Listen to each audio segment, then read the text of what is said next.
Shalom. All praises to Yahweh, Ba'asham Yahweh Shai. Double honors unto the apostles and elders at Great Millstone. And shalom to you, sincere Akia. Brother Paya Allah, it's to the point on 2 Timothy 2 and 1. And it reads, Thou therefore, my son, be strong in the grace that is in Yahweh Shai. Okay? Yahweh Shai has come down. When he came down, he's put in place grace. We're in a period of grace right now. And the grace that the Lord's bestowed upon us is basically his blood covering us, so that we're everything that we do on this earth, as far as the laws the Most High has given unto us as a people to keep, we have grace for where we fall short, where Yahweh Shai feels for that, the where we fall short. So that's the grace of Yahweh Shai, man, and having faith in him. Verse 2. And the things that thou hast heard of me among many witnesses, the same commit thou to the faithful men, who shall be able to teach others also. That's right, we're out here for the elect only. That's who we're teaching for. We're going to teach other people that are faithful also, and they're going to go on to teach other people that are going to go on to continue the cycle. That's our job, that's our lot upon this earth, to be teachers. If the spirit of a prophet falls upon you, because when we talk about the elect, there's 1/3 that are going to be saved of Israel, but also there's going to be the 144,000 that are going to be found, that are going to be chosen as well. It's mentioned in Revelations, the 7th chapter. Can't. Okay. Verse 3. Thou therefore endure hardness as a good soldier of Yahweh Shai. Okay. So it said endure hardness. Now when you look into when you deal with enduring hardness, it's talking about enduring hardships.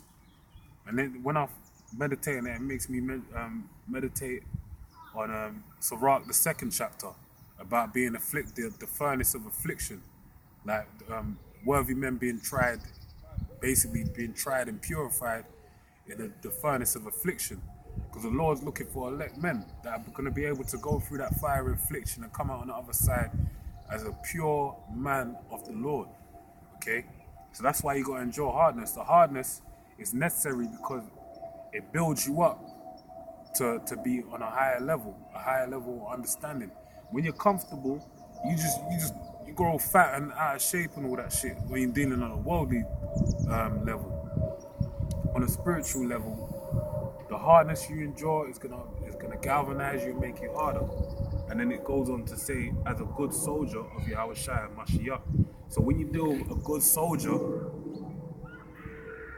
the word soldier goes back to, they say in the etymology, soldier goes back to solidus. Solitaire, Yeah, solitaire. yeah. I was gonna get to that, but it says solidus as well, which means hard.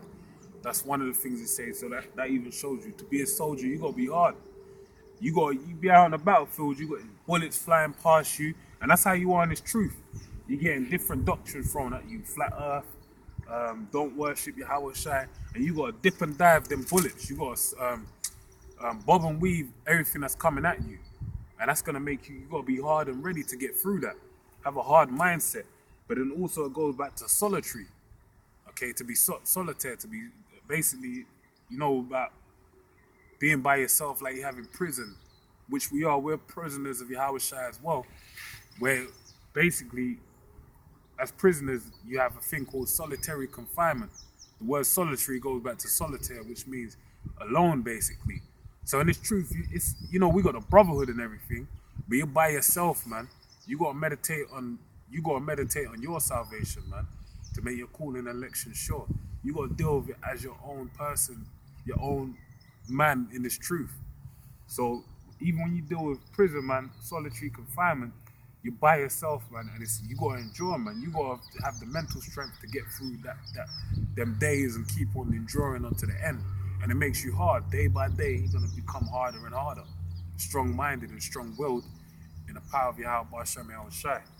Can't. Okay, and then it goes on to say, no man that warreth entangleth himself with the affairs of this life. Like I said, solitary confinement, you ain't going to be entangled by the affairs of this life. You're going to be on your one-track mind dealing with the kingdom. You got many different things coming at you, worldly problems, but you got to deal with the issue. The main thing is about pushing this word, man. We're in the year of the push, and we got to push forward. Okay? That he may please him who have chosen him to be a soldier. That's right, the Lord chose us to be a soldier. When you're a soldier, you go through that training, you get built up in the spirit. I mean, you get built up in the army. They put you through boot camp and everything, and they put you on tours, and you go out there and battle. But even you have another thing out there, which I just remember now. You have in America, you have the GIs, which goes back to the word galvanized iron.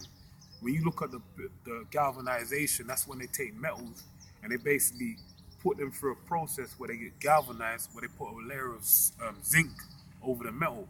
And what happens to that metal? It can't be rusted. So we're on the same level. Like when you dealing with, it shows you that it's a Rock 12 as well, man. That rust is always on Esau, man, because he's a devil. You can't get away that rust. But us being galvanized, we're being put through a process where we're gonna be made strong and sturdy. So wherever we get put through, we can stand out there. That's how you have lampposts out there with lights, city lights and all that never get no rust on it. And they be out there in all kinds of weather. And that's the way we're meant to be. We're meant to be galvanized sentinels unto Yahweh Ba'Shem El Shai, soldiers. Alright? And if a man also strive for masteries, okay, yet is he not crowned except he strive lawfully. Okay, we got to strive for the mastery. We're striving unto perfection. We're trying to be perfect in this truth. So we're doing it to the best of our ability. From when we're in Yahweh Shai, man, there's no condemnation for them that are in Yahweh Shai. So if we strive, that's why it says if you strive lawfully, we got to strive through Yahweh Ba'Shem El Shai. That's how we can attain the mastery. And the mastery starts with the mastery of yourself. You got to know your strengths and your weaknesses, your capabilities, and you got to deal with it. You got to come to terms with it and work on your level. Okay? I'm sure there's something else. And it said, yet is he not crowned except he's dealing with a crown. Also in Sirach, it mentions about wisdom being hard. It's like a boulder onto a fool, where basically, a boulder it falls on the fool and it's too heavy for them to carry, so they leave off it. But it says for us to go into the fetters and the bands of wisdom, and then when we master it, it becomes a crown upon a diadem upon our head, a crown upon our head. So that's what we got to do. We got to take this word, even though it bounds us from this world, because we're not dealing with this world. We're bound to Yahweh Ba'Shem El Shai as a prisoner. It's going to allow us to gain that crown. And that's why even when you deal with the crownship in this world, you have the royal family. They're doing average shit other people in this world are doing. They have a certain code of ethics they have to live by. And we're royal as well. We're, Lord willing, we're of the elect, the 144,000. So we need to strive lawfully. We need to think about us being as royal people and a royal man of the elect.